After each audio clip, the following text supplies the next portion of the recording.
राज्यातल्या विधानसभा निवडणुकीची घोषणा केव्हाही होऊ शकते। त्यामुळे राज्यातील राजकीय हालचालींचा वेग वाढलाय। आगामी विधानसभा निवडणूक लढवण्यासाठी इच्छुकांची संख्या वाढतच आहे। एकाच पक्षातील अनेक नेते इच्छुक असल्यामुळे बंडखोरीचे प्रमाण देखील वाढणार असल्याचे चित्र सगळ्याच मतदारसंघात पाहायला मिळतंय। तर दुसरीकडे एक वेगळंच चित्र बघायला मिळतंय। इच्छुक उमेदवारांना स्वतःच्याच पक्षातून उमेदवारी न मिळण्याचे संकेत मिळताच दुसऱ्या पक्षाची वाट धरल्याचं अनेक मतदारसंघात पाहायला मिळतंय। राज्यात 2 वर्षांपूर्वी शिवसेना आणि राष्ट्रवादी काँग्रेसमध्ये बंड झालं होतं। त्यावेळी अनेकांनी उद्धव ठाकरे आणि शरद पवारांची साथ सोडत एकनाथ शिंदे आणि अजित पवार यांच्यासोबत जाण्याचा निर्णय घेतला होता। त्यानंतर लोकसभा निवडणूक पार पडली, लोकसभेचा निकाल लागला आणि राज्यात महाविकास आघाडीला चांगलं यश मिळालेलं आणि महायुतीला फटका बसल्याचं आपण सर्वांनीच पाहिलं। त्यामुळे आगामी विधानसभा निवडणूक महाविकास आघाडीकडून लढवण्यासाठी अनेक जण इच्छुक आहेत। महाविकास आघाडीतल्या राष्ट्रवादी काँग्रेस शरदचंद्र पवार पक्षाकडून निवडणूक लढवण्यासाठी इच्छुकांची संख्या जास्त आहे। तर बंडावेळी ज्यांनी शरद पवारांची साथ सोडली असे नेते देखील आता शरदचंद्र पवार पक्षाच्या तुतारीवर निवडणूक लढवण्यास इच्छुक असल्याचं पाहायला मिळतंय। आता शरदचंद्र पवार पक्षाकडून निवडणूक लढवण्यास किती जण इच्छुक आहेत?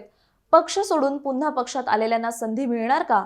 पक्षाकडून उमेदवारी मिळवण्यासाठी इच्छुक उमेदवारांना काय करावं लागणार आहे, याविषयी आपण या व्हिडिओच्या माध्यमातून जाणून घेणार आहोत। नमस्कार, मी Ruchita Ghosalkar, for the people news मध्ये आपलं स्वागत। व्हिडिओला सुरुवात करण्यापूर्वी फॉर द पीपल न्यूजला सबस्क्राइब करा, लाईक व फॉलो जरूर करा। गेले 3 महिने झाले राज्यात विधानसभा निवडणुकीची रणधुमाळी सुरू आहे। अशातच कोणत्याही क्षणी विधानसभा निवडणुकीची घोषणा होऊ शकते। त्यामुळे सगळेच राजकीय पक्ष आता हाय अलर्टवर कामाला लागलेत। लोकसभा निवडणुकीत जास्त जागांवर विजय मिळवता न आल्याने महायुतीची विधानसभा निवडणूक जिंकण्याची वाट बिकट झाल्यामुळे आगामी विधानसभा निवडणूक महाविकास आघाडीकडून लढवण्यासाठी अनेक जण इच्छुक आहेत। तर आगामी विधानसभा निवडणूक लढवण्यासाठी राजकीय पक्षांकडून इच्छुक उमेदवारांचे अर्ज मागवण्यात येत आहेत। मागवण्यात आलेल्या अर्जांमधून महाविकास आघाडीत सगळ्यात जास्त पसंती मिळतेय ती राष्ट्रवादी काँग्रेस शरदचंद्र पवार पक्षाला।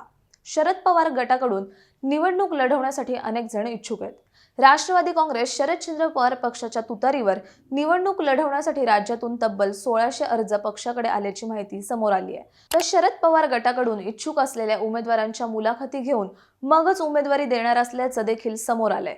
राष्ट्रवादी काँग्रेस शरदचंद्र पवार पक्षाचे नेते शरद पवार सलग 3 दिवस इच्छुक उमेदवारांच्या मुलाखती घेणार असून या मुलाखतींना शनिवारी 5 ऑक्टोबर पासून सुरुवात झाली आहे। शनिवारी 5 ऑक्टोबरला दिवसभर मराठवाड्यातील इच्छुक उमेदवारांच्या मुलाखती पार पडल्या। तर रविवारी 6 ऑक्टोबरला विदर्भातील इच्छुकांच्या मुलाखती पार पडल्या। तर सोमवारी म्हणजे 7 ऑक्टोबरला इंदापूर येथे सकाळी हर्षवर्धन पाटील यांच्या पक्षप्रवेशाची सभा संपल्यानंतर दुपारी पश्चिम महाराष्ट्रातील इच्छुकांच्या मुलाखती पार पडल्या।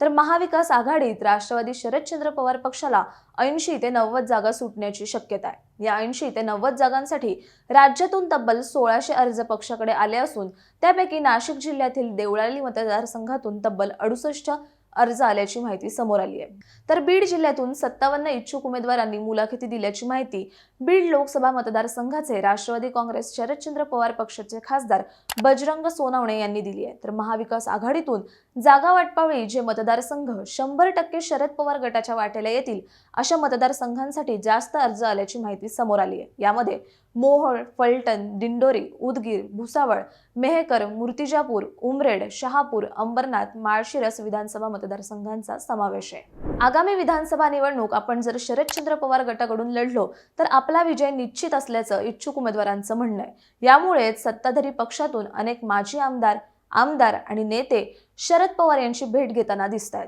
याची अनेक उदाहरणे आहेत। कोल्हापूर जिल्ह्यातील कागल विधानसभा मतदारसंघातील भाजप नेते आणि देवेंद्र फडणवीस यांचे निकटवर्तीय मानले जाणारे समरजितसिंह घाडगे यांनी शरदचंद्र पवार पक्षात प्रवेश केलाय। तर अजितदादा गटातील नेत्यांनी शरद पवारांची भेट घेतलेल्यांमध्ये माढ्याचे विद्यमान आमदार बबन शिंदे, तर जुन्नरचे विद्यमान आमदार अतुल बेनके, तर भोसरी विधानसभेतून माजी आमदार विलास लांडे यांचा समावेश आहे। तर दुसरीकडे भाजपचे मदन भोसले आणि मधुकर पिचड हे देखील आगामी विधानसभा शरद पवार गटाकडून लढवण्यास इच्छुक असून त्यांनी पवारांची भेट घेतली आहे। मंत्री तानाजी सावंत यांचे पुतणे अनिल सावंत यांनी सुद्धा शरद पवारांची भेट घेतली आहे। तर इंदापूरचे भाजपचे नेते आणि माजी मंत्री हर्षवर्धन पाटील हे देखील आगामी विधानसभा निवडणूक लढवण्यास इच्छुक आहेत. त्यांनी पक्षाकडे उमेदवारीसाठी मागणी केली होती, परंतु उपमुख्यमंत्री देवेंद्र फडणवीस यांनी इंदापूरची जागा ही विद्यमान सदस्याला जाणार असून आपण दुसरा पर्याय काढू असं त्यांनी आपल्याला सांगितलं असल्याचं हर्षवर्धन पाटील यांनी सांगितलं. त्यामुळे त्यांनी भाजपला सोडचिठ्ठी देत शरदचंद्र पवार पक्षात प्रवेश केलाय. त्याचप्रमाणे निवडणुकीची तारीख घोषित होण्याआधी शरदचंद्र पवार पक्षाकडे जाणाऱ्यांच्या संख्येत वाढ होऊ शकते, यात काही शंका नाही. आगामी विधानसभा निवडणुकीत तुतारी हाती घेण्याची इच्छुक उमेदवारांची संख्या जरी मोठी असली आणि त्यांची कितीही इच्छा असली तरी पक्षाकडून उमेदवारी मिळवणं काही सोपी गोष्ट नाहीये. राष्ट्रवादी काँग्रेस शरदचंद्र पवार पक्षाकडून इच्छुक उमेदवारांच्या मुलाखती घेण्यात येत आहेत. या मुलाखतींमधून जो उमेदवार विजयी होऊ शकतो अशाच उमेदवाराला तिकीट मिळणार असल्याची माहिती समोर आली आहे. त्यामुळे इच्छुक उमेदवार कितीही असले तरी जो निवडून येऊ शकतो त्यालाच तिकीट मिळणार आहे. यामुळे अनेकांच्या पदरी निराशा पडू शकते. ज्यांना उमेदवारी मिळणार नाही त्यांनी आम्ही अपक्ष निवडणूक लढवणार नसल्याचं आश्वासन पक्षाला दिल्याचं बोललं जात आहे. यावरून एक गोष्ट स्पष्ट होते, ती म्हणजे आगामी विधानसभा निवडणुकीत राष्ट्रवादी शरदचंद्र पवार पक्षात इच्छुक उमेदवारांमुळे इतर पक्षांसारखी बंडखोरी होणार नाही. त्यामुळे आता राष्ट्रवादी काँग्रेस शरदचंद्र पवार पक्ष 80 ते 90 जागांसाठी 1600 इच्छुक उमेदवारांमधून कोणाला उमेदवारी देणार, तसंच उमेदवारी मिळावी यासाठी पक्षांतर केलेल्यांना संधी मिळणार की नाही हे चित्र येत्या काही दिवसातच स्पष्ट होईल. आगामी विधानसभा निवडणुकीत राष्ट्रवादी काँग्रेस शरदचंद्र पवार पक्ष किती जागा जिंकेल, तुम्हाला काय वाटतं ते खालील दिलेल्या कमेंट बॉक्समध्ये लिहा. व्हिडिओ आवडल्यास लाईक करा आणि फॉर द पीपल न्यूजला यूट्यूब, फेसबुकवर सबस्क्राईब, लाईक व फॉलो करायला विसरू नका. धन्यवाद. भारत दुनिया का सबसे बड़ा लोकतंत्र और NLC भारत देश का सबसे बड़ा गैर राजनीतिक मंच. शक्तिशाली लोकतंत्र के लिए राहुल कराट का सार्थक कदम. मुंबई में हुआ ऐतिहासिक प्रथम राष्ट्रीय विधायक सम्मेलन.